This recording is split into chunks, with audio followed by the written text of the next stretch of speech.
Good morning. Well, keeping a 6-year-old engaged in a virtual class looks a lot different than keeping a teenager engaged in a virtual class. So we spoke with a local 1st, 3rd, and 5th grade teacher on some of the challenges of keeping those younger students engaged in distance learning. It's hard, I mean, with our kids on a Chromebook, so that's the challenging part. For elementary teachers teaching through distance learning, it's all about keeping their younger students engaged in class. To make it fun, to engage more activities, especially the first week of school, I believe being focused and attentive is something that I look for because I want to see that they're engaged into the lesson. According to 1st grade teacher Liliana Diaz, the concern she hears the most from parents is that their students may not be ready for 1st grade after finishing kindergarten at a distance. No one finished this school year in person, so there's going to be some learning loss.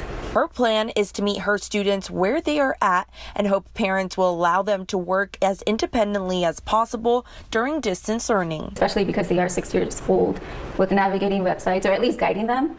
I do want them to do everything independently. That's what I'm hoping to do, and it's going to be step by step. Like, I'm not going to say, go ahead and go to this website at so-and-so.com. 3rd grade teacher Melissa Ramirez says her focus this year is to help her students become more independent learners. They're gracefully coming out of their shell into a new independent approach. Her plan is to use Zoom to teach lessons, Google Classroom to assign tasks, and has created a 3rd grade website for parent and student resources. For the first week, we just established different activities to get to know. They're essentially icebreakers. 5th grade teacher Ileana Angulo is hoping she can make the last year of elementary school exciting for her students. And it's also the year to prepare them to be a little more independent, because in middle school they will be, held accountable and work more independently. For her 5th grade class, there will be 3 check-in activities throughout the day, and because her students are older, her focus is to make sure there is as little distraction when they are working on assignments as possible. And the way I'm going to monitor that is using Go Guardian. I'm able to look at their screens and make sure that they are